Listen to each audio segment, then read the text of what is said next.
Muy buenas tardes a todos los oyentes de Radio Equilibrio. Les saluda Camila Pazmiño y el día de hoy estamos con dos invitados muy importantes. Por un lado el doctor Luis Muñoz, por otro lado el doctor Tadeo Hidalgo, con quienes vamos a topar el tema de las elecciones presidenciales de este año. Como sabemos, las elecciones presidenciales del 9 de febrero del 2025 contaron con ningún candidato con la mayoría necesaria, por lo que vamos a volver a una segunda vuelta el 13 de abril. Dos principales contendientes tenemos hasta este momento. Por un lado al Daniel Noboa y por otro lado Luisa González. Tenemos que decir que la campaña electoral está marcada por una fuerte polarización y desafíos en seguridad y economía. Y por un lado, Daniel Noboa, sabemos que asumió la presidencia en el 2023 y tras unas elecciones anticipadas ha implementado políticas de seguridad y mano dura contra el narcotráfico y crimen organizado. Y por otro lado, Luisa González ha revitalizado el movimiento correísta, logrando una votación histórica en primera vuelta, como fue en estas elecciones. Un factor clave entre ambos candidatos es que los dos quieren mantener la dolarización, y sabemos que un factor también clave es el movimiento indígena del 5% liderado por ISA en estas segundas elecciones. Por lo que ahora les doy la palabra a los doctores para que se presenten y topemos algunas preguntas que nos han hecho por redes sociales. Por favor, doctor Muñoz. Bueno, en principio muchas gracias por la presentación. Mis estimados colegas también son bienvenidos aquí en Radio TV Equilibrio. Y pues sí, en primer plano yo diría que sí hay bastante polaridad dentro de las elecciones. Se pudo ver que hay una puja de poder evidente.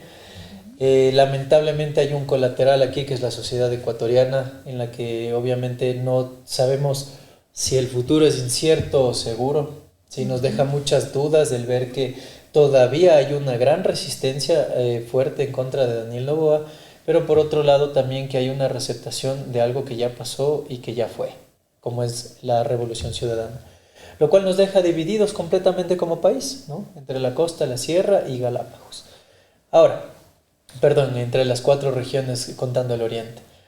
Ahora, si bien las propuestas de un candidato durante un año no surtieron efecto, y lo ponemos obviamente en un plano del tiempo, seamos prácticos. ¿Quién en su sano juicio logra salvar un país como el Ecuador en un año y medio? O sea, realmente esto es un trabajo de generación tras generación, lo cual nos permite ver que por lo menos la gente pudo tener una recepción de que él está intentando realizar un cambio. No tengo favoritismos, no estoy a favor ni de la derecha, ni de la izquierda, ni del centro, ni para adentro.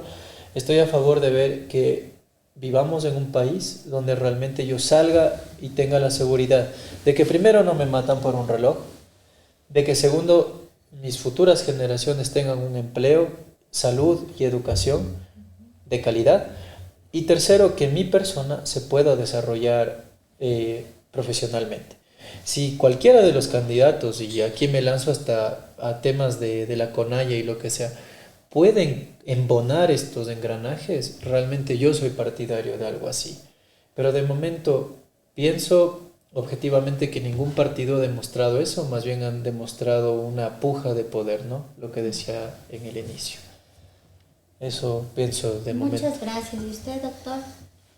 Muy bien, muchas gracias por el espacio, por compartir con ustedes, importantes colegas y amigos. Es importante, y lo que nos deja las elecciones de este 9 de febrero es que las encuestadoras tienen una poca percepción sobre la realidad que se vive en el Ecuador. Creo que debemos iniciar desde este punto. Creo que las encuestadoras o las personas mismas que son encuestadas muchas veces no transmiten en realidad lo que quieren o lo que en realidad van a votar. Entonces me parece que la fotografía que puede dar una encuesta ya no es una cuestión que lo debemos tomar en cuenta. Y no solo en Ecuador, se dio en Estados Unidos, se hablaba de que Kamala Harris le aventajaba con 10 puntos a la ahora presidente Trump, y eso, como ven, no se va dando en cuenta. Entonces grandes perdedoras en este caso son las encuestas. No existen encuestas fiables como tal para que uno pueda tomar A o B decisión, sino que se ve que no logran entender la percepción del sentido social. En cuanto a lo que ha sucedido, es bastante raro ver en Ecuador lo que ha pasado. Por lo general somos un país multipartidista, de muchas facciones, de muchos colores en la asamblea, y lo que vemos hoy es lo más cerca al bipartidismo que hemos tenido en muchísimos años. Vemos claramente una fuerza marcada de la Revolución Ciudadana o correísmo, y una fuerza que ha logrado el presidente Noboa con los legisladores. Ahora se encuentran ahí terciando unos últimos escaños que quedan pendientes para definir quién tendrá esa mayoría en el legislativo, que es sumamente importante para cualquiera de los dos que salga electo el 13 de abril obtener una mayoría legislativa, ya que esto puede generar una gobernabilidad sana o un problema a la hora de impulsar profundas medidas económicas, sobre todo, que son las más importantes cuando un gobierno llega al poder, tratar de establecer una agenda en materia económica, que es lo que más atañe a la ciudadanía, conjuntamente con lo que hablaba el doctor referente al tema de seguridad. Entonces tenemos que realizar esa retrospectiva. Las personas se han deslindado completamente de otro tipo de partidos, a excepción obviamente del partido que representa la Unidad Sisa, que en este caso es Pachacutic, y también un pequeño porcentaje que alcanzó a tener Andrea González Nader en este caso. Los demás partidos no llegan al 1%. Tenemos, por ejemplo, un Henry Cucalón, un Henry Kronfle, un Francesco Tabaqui, que entre todos me parece que suman un 1,5%. Y creo que también es una cuestión que tenemos que tener clara para futuro, empezar a reformar, y creo que es uno de los menesteres de la próxima asamblea, empezar a trabajar en una sociedad más comprometida y más política en el tema de que no puede lanzarse cualquier persona a la presidencia de la República. Si vimos cuando hubo el debate presidencial, fue hasta cansado ver cómo candidatos... Claro, 16 candidatos. Exactamente, es una sin cosa... Sentido, sin sentido en una democracia saludable, que 16 personas, muchos de ellos sin ninguna oportunidad de llegar hacia las personas, puede resultar hasta chistoso. Decimos, bueno, en Ecuador tenemos gran capacidad para hacer los memes en el debate o post-debate. No faltaron, sí. Pero en realidad da mucho que decir. En Ecuador se puede lanzar cualquier persona que renta un partido político o que es dueño de un partido político y decide, bueno, lanzamos hoy a tal, a este que me parece tal. Pero eso también, digo, es parte de la democracia, ¿no? Sí, es parte de la democracia, pero que hasta qué punto una persona que saca un 0,12%, un 0,5% en realidad representa la democracia. Entonces, y vienen también a tergiversar el concepto real de lo que es elegir.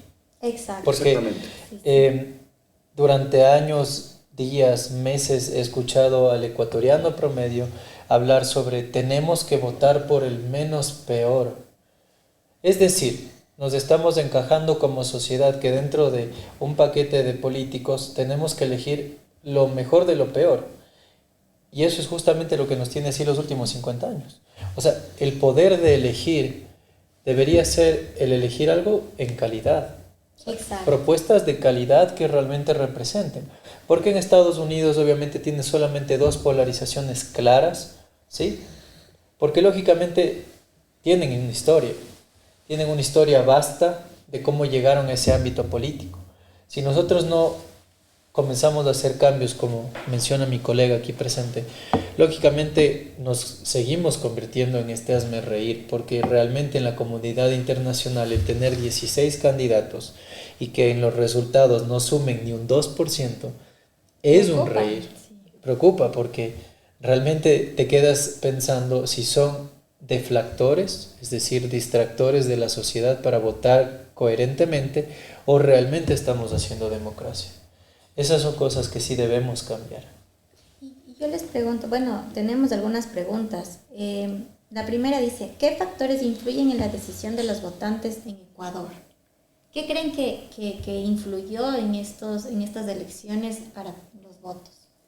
Para que sea tan polarizado, de los 16 candidatos tan diverso, por así decirlo. Precisamente, creo que en este momento existen claramente dos propuestas de país. Existe la propuesta del presidente Noboa y una propuesta que ya la vivimos hace algunos años ya, que era lo que ofrecía el Correato. ¿Qué ofrece el Correato? Gran desinversión pública, gran gasto de dinero. A veces no sabes en qué va a invertir el dinero, pero invierte el dinero o lo gasta. Y creo que eso un poco la gente ha extrañado de los últimos gobiernos, sobre todo del de Lenín Moreno y el de Lasso, que tuvieron más tiempo. Este gobierno no hay que, como decía mi colega al inicio, es un gobierno que apenas lleva 1 año y medio, que está sentando las bases. Un gobierno que muchos han olvidado que inició su periodo con 80 millones de dólares en las arcas fiscales, lo que para el Estado es nada, y es por eso que le han tocado al presidente Noboa en este caso la parte más dura, que es la de subir impuestos para empezar a equilibrar el arca fiscal, para empezar a repotenciar esto. Y a pesar de ello está subiendo la inversión, y a pesar de ello, a pesar de que han subido los impuestos, también han existido leyes económicas que dan alivios, y los empresarios, por ejemplo, dan preferencias a los jóvenes. Existen exenciones tributarias para los mismos. Sin embargo, lo que más ha votado la gente y se percibe es por 2 cuestiones claves: economía y seguridad. Creo que son las dos puntales que en este momento lo que más le preocupa al ecuatoriano es poder salir tranquilo a la calle, poder tener mi negocio y que no me vacunen, poder salir con mis hijos a pasear, poder estar en paz. Y creo que esa es una cuestión que no se va a aliviar de la noche a la mañana. No es la transición de años del narcotráfico, del crimen organizado, de la minería ilegal metiéndose en el país. No es una cuestión de 1 o 2 años o de determinadas leyes o de sacar militares a la calle. Tiene una cuestión de una visión doble, que en este caso es una acción militar, policial, una unión de ambos para ejecutar, por ejemplo, incautar droga, apresar objetivos de alto y mediano valor. Sin embargo, también se tiene presente cuestiones como invertir en políticas públicas. Existen sectores del Guasmo, existen sectores de la isla Trinitaria, en la costa, en la propia sierra, donde existe una gran pobreza. Y es ahí donde tiene que existir una inversión estatal en cuanto a desarrollo y darles una opción más a estos jóvenes, a estos niños, que existe algo más que las pandillas que ahora mismo están atemorizando el barrio. Creo que el presidente Noboa ha iniciado bien este proceso. Faltan muchas cosas, hay cosas que mejorar, se puede seguir mejorando el tema de seguridad. Pero si hay algo que se le destaca es esta frontalidad en contra de la mafia. Porque si la propuesta es llegar a un acuerdo con ellos, va a llegar a un punto en el que va a ser tan fuerte que no vas a poder controlar eso. Y que va a ser un rival, como ya lo es ahora un poco, un rival de la propia fuerza pública o inclusive de los militares. Y por el otro lado, entonces tenemos esta visión de tenemos que gastar, tenemos que traer la plata que hay en Suiza, tenemos que gastar, tenemos que hacer tal cosa, pero no hay en sí un plan claro por parte de la línea de la Revolución Ciudadana de qué hacer en realidad, de qué implementar si fuera de ese gasto público que quiere y que demanda. Porque si les preguntas de un plan de seguridad, no lo tienen claro, ya que en esos años fue donde más se infiltró el narcotráfico, y como se lo ha visto ya en algunos estudios, claramente, por ejemplo, los de Ardino Tomasi, que nos muestran cómo efectivamente en un periodo de tiempo en que sale la base de Manta, casualmente empiezan a aparecer más cantidades de droga en el país, como el gráfico de drogas empieza a calentar más y empieza Ecuador a ser ya no solo un país de tránsito, sino de producción de pasta de coca, que es uno de los principales productos que se comercializa de forma ilegal. Entonces hay que tener claro en ese sentido. Hay cosas que mejorar dentro del actual gobierno, pero considero que la otra fuerza política no ofrece ningún tipo de garantía de cambio, de mejora real y que vaya a perdurar en el tiempo, y que ofrezca también a los inversores en el plazo económico una certeza. No olvidamos que hasta para acusar una dictadura como la de Maduro no lo hace. Entonces, ¿qué nos espera en ese sentido? Muchas gracias. Doctor Muñoz, ¿qué factores influyen en la decisión de los votantes en Ecuador? Bueno, como comparto muchos criterios con mi colega, obviamente, quisiera solo añadir que, dadas las circunstancias de que el gobierno de Noboa comenzó apuntalando a la seguridad, creo que eso fue un factor clave que ayudó a definir el voto de Noboa. ¿Sí? Tienes un país donde la amenaza inminente del narcotráfico, de un narcoestado, no te permite laborar con calma, con paz, y obviamente eso es algo que él supo apuntalar directamente desde el inicio de su campaña electoral. ¿Sí? Su guerra contra el terrorismo, el narcotráfico, el alza del IVA para combatirlo, tal vez no fue efectiva ni bien administrada, porque debo decir que los resultados a la fecha no son los que esperamos como sociedad, pero supo apuntalarlo. Y creo que fue un factor clave que influyó en que el ecuatoriano prefiera a Daniel Noboa antes que Luisa González, ¿verdad? Ahora, por otro lado, tenemos un incrustado correísmo dentro de la sociedad ecuatoriana y se ve ahora más que nunca latente en la costa. Curiosamente, sin ser partidario de Daniel Noboa, la costa es la zona con más conflictos en el país. Tú tienes una provincia como Los Ríos, donde es el pan de cada día un secuestro, una vacuna, una dinamita o un mensaje de extorsión. Curiosamente en Manabí tenemos exactamente lo mismo. Entonces, tienes un arraigado correísmo dentro de la zona más conflictiva del país, sin ser clasista, sin ser denigrante con las zonas regionales del país, pero se ve con claridad que la sierra tiene una preferencia sobre cómo queremos ver el futuro del país. Si lo que nos daña es la seguridad y se apuntala a eso para que en un futuro podamos estar tranquilos, la sierra prefirió a Daniel Noboa. La costa, en su contraste, ha elegido un pasado que va más de 2 décadas incrustadas en el territorio nacional. ¿Cuál es mi percepción personal? Pues, indiferente de lo que pueda salir en la segunda vuelta, sea lila o sea turquesa, creo que es el color,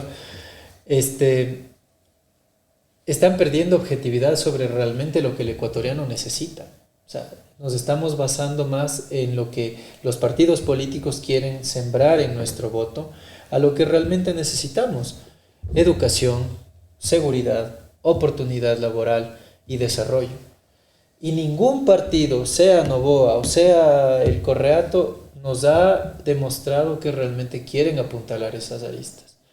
Eso debería ser algo que influye dentro del voto ecuatoriano, más no el escándalo, el chisme o el rumor.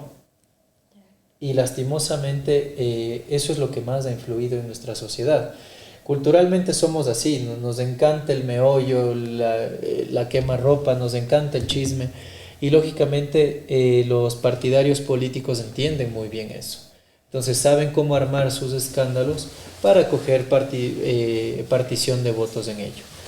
Ahora, no sé qué vaya a pasar en segunda vuelta. Abogo porque pase lo mejor para lo que he planteado, que son 4 aristas fundamentales de nuestro desarrollo, y espero que cualquiera de los 2 candidatos pueda apuntalar estas y lógicamente nos ponga en otra perspectiva, mirando al pasado y aprendiendo de sus errores. No podemos caer en partidos políticos ya inertes que realmente no están aportando con objetividad a nuestro desarrollo, pero tampoco podemos abogar por partidos actuales que pretenden creerlo todo y que van a resolverlo en poco tiempo. Esas cosas no pasan. Necesitamos gente preparada que haga una buena infraestructura estatal y nos permita desarrollarnos en todos los campos que la sociedad nos permita. Y eso es algo que el ecuatoriano sí debería pensar para la segunda vuelta. Bueno, yo en redes sociales, un poco conversando con las personas, me dicen que fue una campaña, que el factor clave que fue la decisión de los votos fue la campaña electoral, que aunque no lo crean, el cartón de Noboa se volvió viral. Por otro lado, también hubo esto de la ropa interior de Lisa, que no sabemos si es verdad o no, que estaban dándola. Entonces eso fue un circo político, como se dice, pero ayudó a que los candidatos, por lo menos estos 3, tomen bastante fuerza de votos y se den a conocer por la campaña electoral. No sé si en segunda vuelta retomarán con más fuerza este tema de la campaña electoral, de las redes sociales, de todo lo que ha influido también en votos, pero sí los ha conseguido y creo que también va a comenzar a influir en las otras personas que votaron por los otros candidatos. La segunda pregunta que me indicaron en redes sociales es: ¿cómo podría incentivarse la participación de los jóvenes en estos procesos electorales? ¿Ustedes creen que en realidad como jóvenes pudieron ver las 16 propuestas de los 16 candidatos y se sentaron a evaluar cada uno de ellos para saber si era bueno o no? porque eso también, ¿cómo podemos hacer que los jóvenes también se incentiven y participen en saber las propuestas que tienen estos dos candidatos, por lo menos? Bueno, aquí es donde venía y aquí tengo que retomar el tema de que hablaba hace un momento. La excesiva participación de determinados partidos le quita seriedad a la política, le quita seriedad a este oficio, a esta voluntad cívica que debe ser querer participar en una contienda política, y creo que eso lo perciben ya las generaciones más jóvenes. Ven muchas veces a estos políticos como una burla, personas que se presentan bailando en TikTok. Creo que eso ha influenciado en que los jóvenes no tomen muy en serio la política y no lo vean como la herramienta de servicio que es y la seriedad que tiene poner buenos representantes en el país. Entonces, considero que lo que se tiene que hacer primero es, a nivel legal, hay que establecer una reforma al Código de la Democracia en la cual se haga un profundo análisis de todos los partidos que existen. Llámese ADN, Revolución Ciudadana, Amigo, Construye, todos los partidos políticos que existen deben presentar primero una escuela formativa. Yo no entiendo cómo en Ecuador existen partidos políticos que no tengan una base, que no tengan una escuela formativa en donde les enseñen, no una doctrina, pero sí al menos una idea. A ver, este partido se trata de esto, se trata de libre mercado, se trata de más proteccionismo social, se trata de algo. No puede ser que salga un partido y simplemente diga, bueno, aquí veamos quién, tú te apuntas, o para cumplir una cuota de tanto de género o de joven, pongamos a cualquier persona. Y es algo que vemos, y es algo que no podemos negar. A la Asamblea Nacional, por tema de arrastre, por cuestión así, llegan personas improvisadas, y es una realidad que existe en el país y que no la podemos negar, y que debe ser una fuente de inspiración para que nosotros, desde nuestro rol ciudadano, no esperemos únicamente de los políticos. Nosotros mismos propongamos, como jóvenes, unámonos y hagamos y exijamos de que las personas que vayan a lanzarse al menos pasen un proceso de primarias, al menos tengan un poco de conocimiento sobre lo que es la administración pública, sobre lo que es sentarse en una curul de la Asamblea Nacional.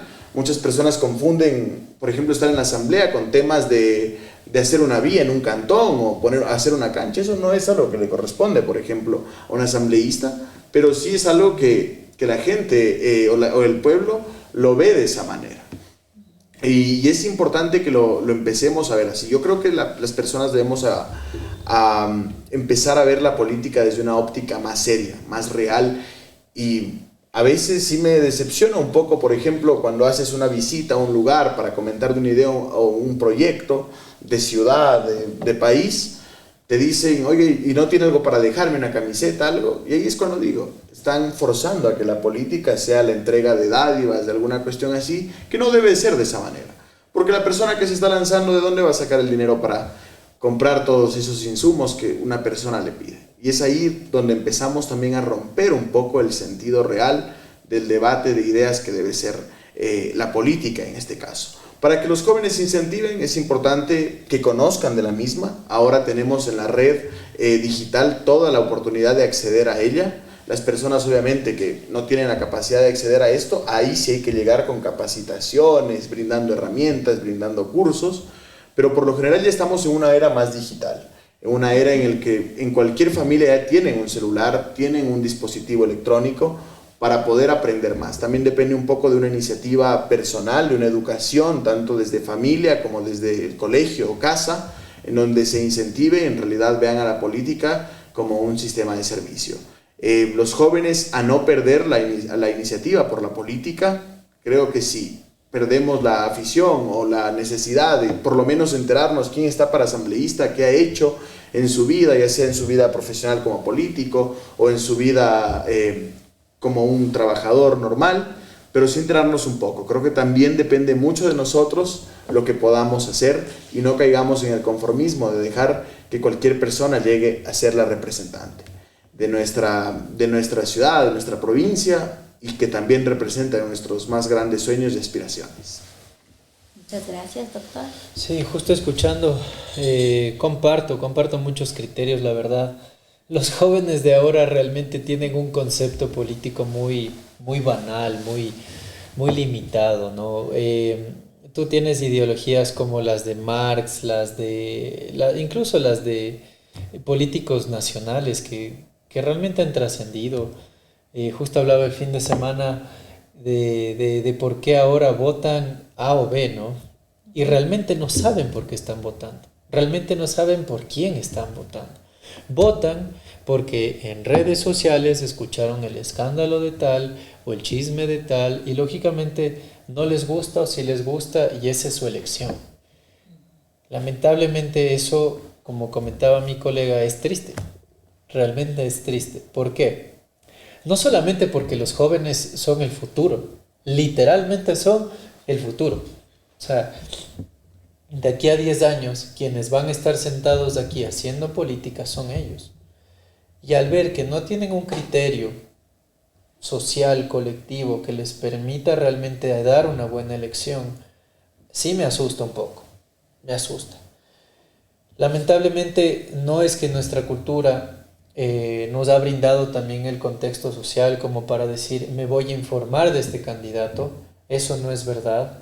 Tenemos este medio de comunicación que realmente es una muy buena herramienta si la sabemos utilizar con responsabilidad, pero lógicamente un joven que todavía no tiene formado este criterio político o colectivo, él no va a optar por la responsabilidad que tiene su voto.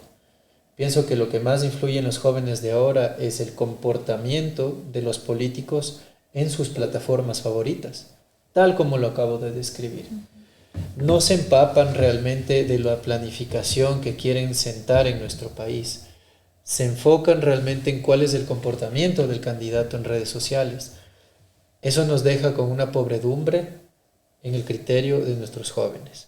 Pienso yo que para poder influir en ellos no solamente es responsabilidad de los partidos políticos y de nuestros políticos de saber el contenido que suben, sino también de concientizar, ¿sí?, desde casa hasta la profesión, realmente por quién estamos votando.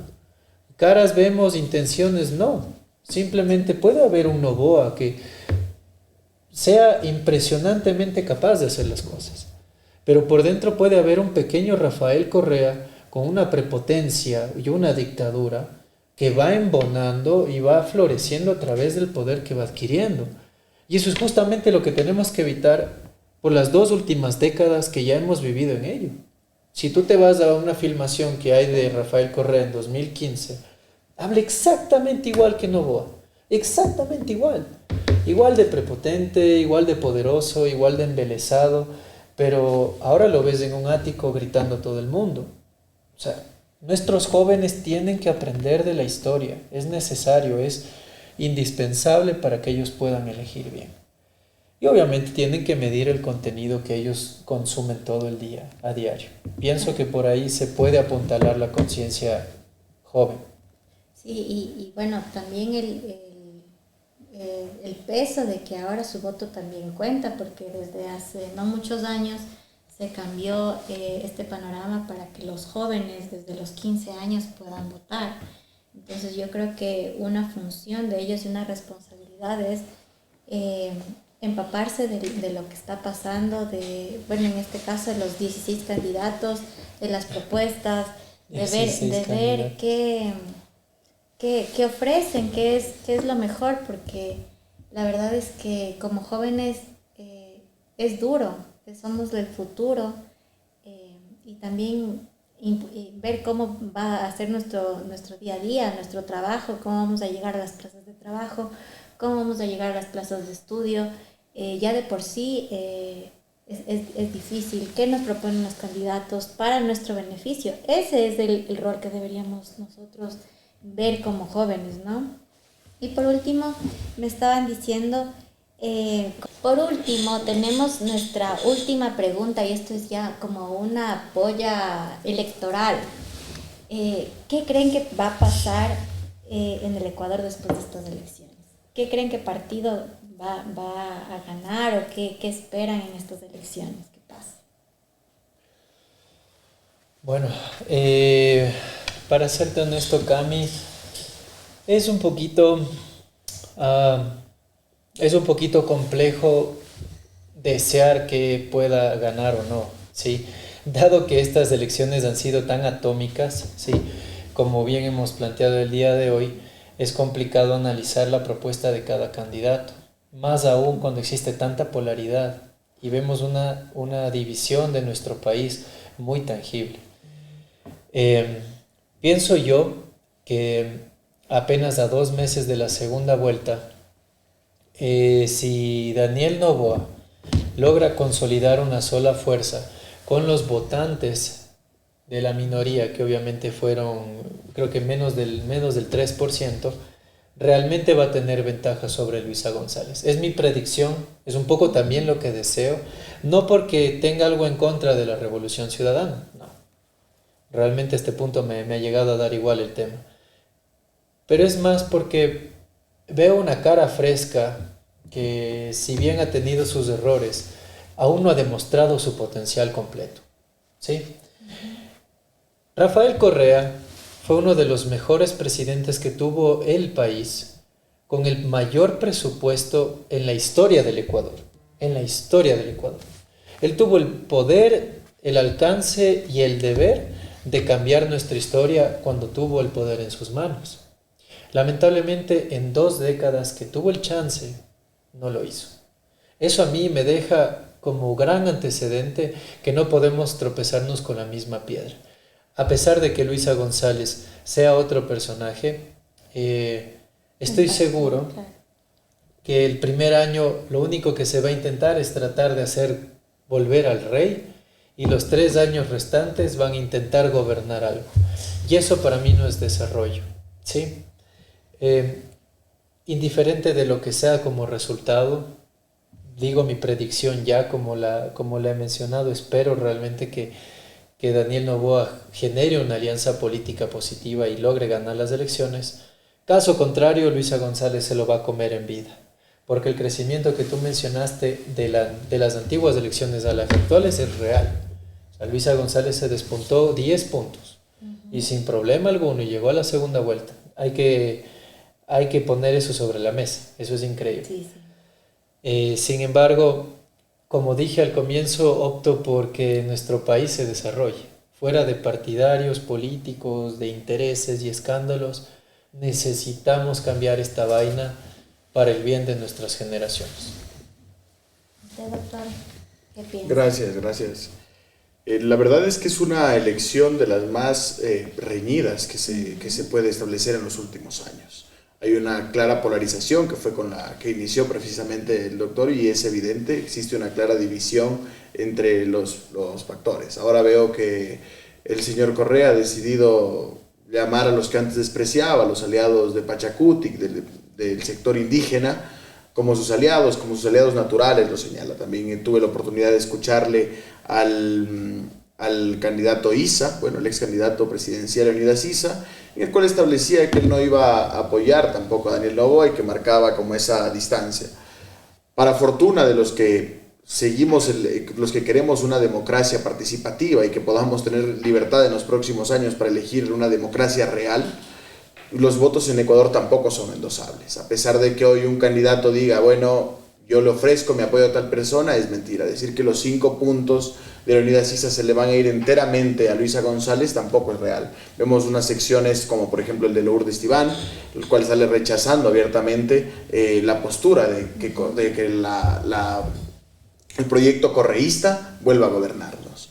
Entonces se tiene que establecer una estrategia clara. El presidente Noboa tiene una misión evidente y urgente, que es empezar a aglutinar apoyos no de políticos, sino de personas. Es momento de que empiece a modular un poco el mensaje. El que ha venido dando ha sido positivo, pero hay que mejorar ciertas cosas, hay que mostrar más cercanía con determinadas secciones de la costa, de la sierra, de la Amazonía. Es importante recuperar el triunfo total en la Amazonía, también en la sierra. Es importante subir números en la propia sierra. Revisaba yo para venir a esta entrevista un poco de contraste, y se han perdido algunos votos en Pichincha, se han perdido algunos votos en provincias como Loja, como Chimborazo, como el propio Cotopaxi, y es momento de empezar a hacer una estrategia de recuperar esos votos que ya se tuvo en el 2023 y empezar a repotenciarlos. Revisar en la costa qué temas son más urgentes. El tema de seguridad es inmediato que se atienda para empezar a subir los números también. Y no solo esto, sino también tener en cuenta de que luego de esto hay que tener un control electoral bastante bueno en el cual se pueda efectivamente alcanzar resultados reales y verdaderos en ese sentido. Considero que si el presidente Noboa cumple estas tareas de sentarse a dialogar con las personas sobre sus necesidades, va a poder obtener una victoria frente a Luisa González. Y esperemos que así sea, por el bien de la democracia y por el bien de que en los próximos años podamos tener elecciones libres. Muchísimas gracias, doctor. Genial. Bueno, en conclusión, pienso que realmente la coyuntura política en el país sí está sujeta a varios parámetros que hemos analizado el día de hoy. Uno de ellos, obviamente, sí es la falta de tiempo. Sí, tenemos que analizar desde retrospectiva que el país y la región es una región joven. ¿Sí? No hemos pasado por cataclismos como una guerra mundial o me invento algún enfrentamiento nuclear como para que entendamos lo que es realmente necesidad. ¿Sí? El país que ha estado más cerca de ello es Venezuela, por sus decisiones propias, ¿no? Pero en sí, nuestro país, en nuestro microuniverso, no hemos sufrido de necesidad. Es más, hemos tenido un montón de bondades que se nos han dado, entre ellas el subsidio al gas, a la luz, al combustible. No las hemos aprovechado al máximo, es más, hemos abusado de ellas. Y la verdad es que el Ecuador es un país lleno de virtudes, pero muy joven todavía como para comprender de lo que realmente está avaluado su tierra. Espero de todo corazón que este pequeño capítulo nos haya servido para reflexionar un poco sobre si estamos conociendo bien a nuestro candidato. Tengan en cuenta de quien sea, quien deba ser por elección democrática, va a estar ahí un tiempo y tenemos que convivir con él. No podemos tampoco regresar a hacer la historia de Lucio Gutiérrez, no nos gusta, quememos llantas y saquémosle. No podemos ser como el cangrejo, dar un paso atrás y 20 un paso adelante y 20 atrás. Tenemos que ver por el futuro. Y por el momento en la región estamos entre los países más estancados de la región. Solamente Colombia, ¿sí?, tiene un crecimiento del 8% anual en los últimos 5 años. Y es un país que realmente no representa una potencia a nivel regional. Sin embargo, se la juega y crece y la pelea. ¿Por qué no podemos hacer lo mismo nosotros? ¿Qué nos falta? Esas son preguntas que realmente tenemos que hacernos para elegir bien a nuestro candidato. Eso. Muchísimas gracias por este podcast. Les agradecemos al doctor Tadeo Hidalgo, al doctor Luis Muñoz. Esperamos que nos acompañen en un próximo podcast en Radio Equilibrio. Gracias.